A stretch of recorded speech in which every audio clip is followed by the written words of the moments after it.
Assalamualaikum warahmatullahi wabarakatuh. Alhamdulillahirabbil alamin. Hamdan katsiran thayyiban mubarakan fi kama yuhibbu rabbuna wa yarda.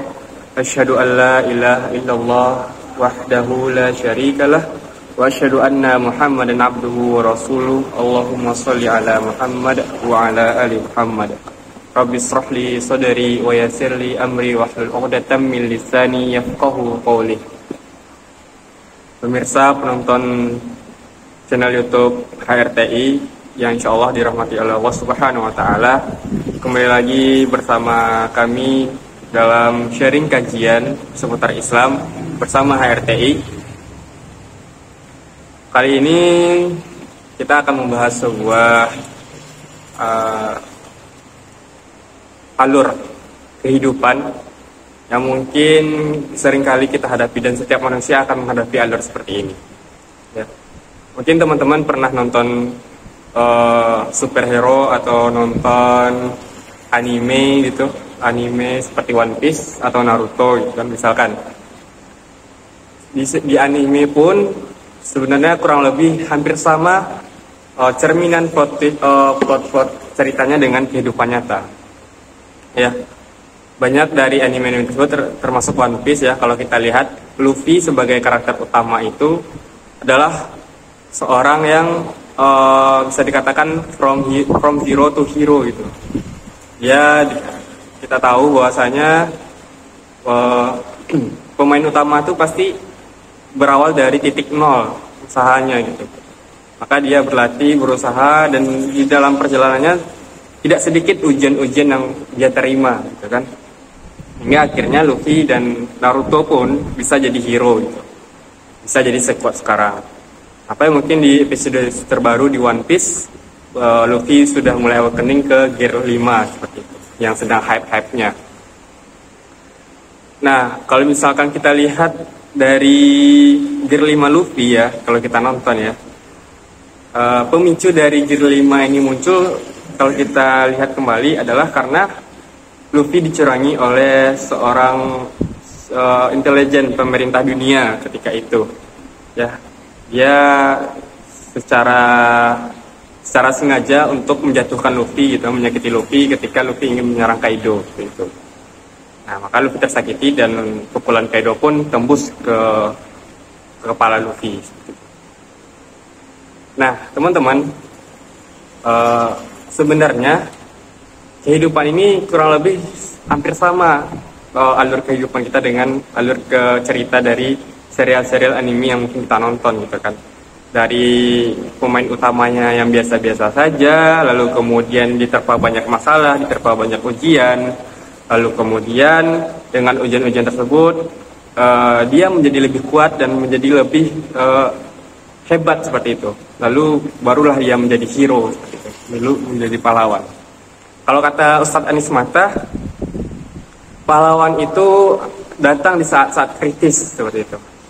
Nah, sebenarnya ya jauh dulu sebelum One Piece ada dan anime-anime sekarang ada, sebenarnya superhero dalam Islam pun banyak seperti itu. Alur kehidupan yang luar biasa seperti itu pun ada diceritakan di dalam Al-Quran.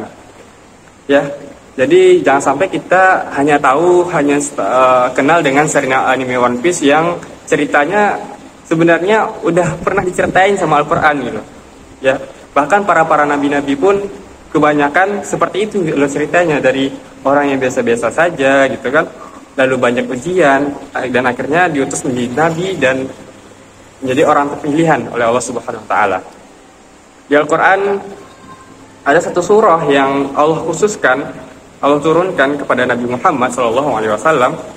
Dan kisah ini pun menjadi kisah yang terbaik, ahsanul qasas ya. Kisah terbaik itu tuh adalah surah Yusuf. Nah, di surah Yusuf ini adalah menceritakan tentang hero, seorang hero ya, seorang superhero lah kalau kita bisa bilang seperti itu. Yang alur ceritanya hampir sama ya. Hampir sama dengan anime-anime yang mungkin kita nonton, bahkan lebih hebat seperti itu. Ya, diceritakan di dalam Quran, Nabi Yusuf alaihissalam adalah ketika itu waktu kecil saja, ketika dia kecil dia sudah dikhianati oleh saudara-saudaranya, ya. Karena saudara-saudaranya iri kepadanya karena Nabi Yusuf memiliki kelebihan. Nah, bayangkan masih kecil saja sudah diterpa masalah, dan masalah itu pun bukan dari luar gitu, bahkan dari orang terdekatnya sendiri, dari saudaranya sendiri. Nah, karena nggak hanya habis di situ saja, Nabi Yusuf ini karena saudara-saudaranya iri kepada dia, saudara-saudaranya bahkan rela untuk membuang Nabi Yusuf ke sumur, ya. Jadi saudara-saudaranya ini membuat siasat bahwasanya ia akan membawa Nabi Yusuf keluar dan akan menjaganya. Nah, sebenarnya feeling dari seorang ayah dan seorang kakaknya Nabi Yakub waktu itu sudah tidak enak gitu, karena dia takut nanti Nabi Yusuf dimakan serigala atau apalah gitu, seperti itu kan. Dan akhirnya ketika saudara-saudaranya tetap memaksa untuk membawa Nabi Yusuf keluar, dan akhirnya Nabi Yusuf dibuang ke sumur. Dan ketika pulang, saudara-saudaranya bilang bahwasanya Nabi Yusuf dimakan oleh serigala, dan saudara-saudaranya berbohong kepada ayahnya dan saudaranya satu lagi. Nah, bayangkan, setelah dikhianati, setelah diirikan oleh saudaranya, Nabi Yusuf pun dibuang, gitu kan. Itu masih kecil. Lalu nggak hanya sampai di situ, Nabi Yusuf pun ditemukan oleh seorang pejabat di Mesir waktu itu, dan diangkat menjadi budak di kala itu. Nah, bayangkan Nabi Yusuf sudahlah dikhianati, terus dibuang ke sumur, lalu kemudian dijadikan budak.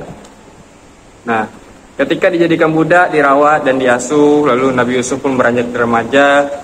Nabi Yusuf pun ujian tidak hanya sampai di situ saja. Ternyata Nabi Yusuf diuji lagi. Ketika itu Nabi Yusuf itu dianugerahi oleh ketampanan yang luar biasa, ya. Sampai diceritakan ketampanan itu membuat istri pejabat Mesir kala itu tergoda, ya, oleh Nabi Yusuf. Padahal Nabi Yusuf tidak menggodanya seperti itu. Lalu diujilah Nabi Yusuf oleh seorang perempuan yang cantik, dan sebenarnya Nabi Yusuf pun punya kecenderungan kepada wanita tersebut, karena ya kita tahu bahwasanya wanita tersebut juga cantik. Dan kala itu Nabi Yusuf dijebak di sebuah ruangan, dan wanita ini menutup ruangan lalu menggoda Nabi Yusuf untuk melakukan hal yang tidak diinginkan, gitu. Hal yang tidak senonoh seperti itu. Bayangkan teman-teman, kalau kita di posisi Nabi Yusuf, apakah kita kuat ketika kita dihadapkan oleh seorang wanita cantik jelita, yang wanita itu juga seorang bangsawan seperti itu, lalu kita hanya berdua saja, tidak ada yang melihat. Dan ketika dia diajak seperti itu, apakah kita sanggup untuk menolak seperti Nabi Yusuf?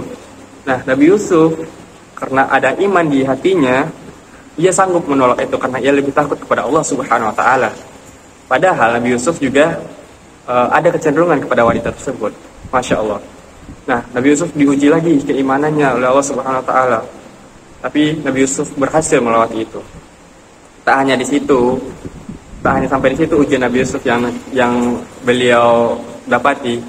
Nabi Yusuf juga dipenjarakan karena difitnah oleh sang perempuan tadi. Lalu kata Nabi Yusuf, walaupun di penjara, tapi Nabi Yusuf menyukai itu, kata Nabi Yusuf. Beliau tidak bersedih hati. Bayangkan kalau kita sudahlah tidak salah gitu kan, tapi dipenjarakan gitu kan. Bagaimana emosi jiwa kita gitu. Tapi Nabi Yusuf tidak. Malah Nabi Yusuf bilang ke Allah, bahwasanya penjara lebih ia sukai daripada melakukan hal-hal yang tidak Allah sukai. Dan berbagai ujian yang Nabi Yusuf lewati, akhirnya Nabi Yusuf di akhir cerita, Nabi Yusuf itu berhasil untuk menyelamatkan penduduk Mesir yang dikala itu mendapati musibah paceklik seperti itu. Nah, itu banyak perjuangan Nabi Yusuf. Kalau kita ceritakan detail, ini akan memakan waktu yang lama ya. Karena di dalam Quran sebenarnya ceritanya cukup sederhana dan para mufassir menceritakannya lebih detail. Tapi intinya adalah teman-teman, mungkin ujian yang kita rasakan ini terasa berat bagi kita, masalah-masalah yang kita hadapi seakan-akan tidak ada solusinya bagi kita, tapi ketahuilah bahwasanya ya, setiap usaha yang kita lakukan untuk mengatasi masalah tersebut, untuk menghadapi masalah tersebut, sebenarnya Allah telah tunjukkan jalannya. Tinggal kita bagaimana kita menyerahkan, ya, berpasrah diri kepada Allah dan jangan berputus asa. Wa may yattaqillaha yaj'al lahu makhraja.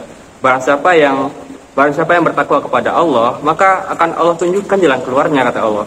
Dan Allah itu nggak akan menyia-nyiakan janjinya. Innallaha la yukhliful mi'ad. Seperti itu. Dan teman-teman, kita juga harus ingat seperti kajian kita sebelumnya, bahwasanya ujian yang kita hadapi itu tentu itu sudah ujian yang kita sudah dari porsi kita sendiri gitu. Tidak ada ujian yang tidak bisa kita lewati. La yukallifullahu nafsan illa wus'aha. Nafsan di situ adalah ujian kita itu berbeda-beda dengan orang lain. Mungkin kita mengira ujian orang lain kenapa lebih gampang daripada kita, kenapa kita terlalu berat ujian kita. Padahal ujian setiap manusia itu berat menurut orangnya gitu. Tetapi itu pasti bisa kita lalui. Maka teman-teman tetap semangat dalam menjalani hidup. Nggak apa-apa kalau capek ya istirahat, bawa zikir, bawa sholat, dan jangan lupa baca Al-Quran. Dan ada sebuah pesan di dalam buku, saya lupa bukunya. Kalau misalkan kita lagi capek-capeknya hidup, mungkin teman-teman bisa buka mushaf dan secara acak aja buka mushaf yang terjemahan, lalu lihat, ya, terjemahan tersebut. Bisa jadi Allah lagi kasih kita sesuatu dalam arti ayat tersebut. Ya, tetap semangat. Barakallahu fikum. Wassalamualaikum warahmatullahi wabarakatuh.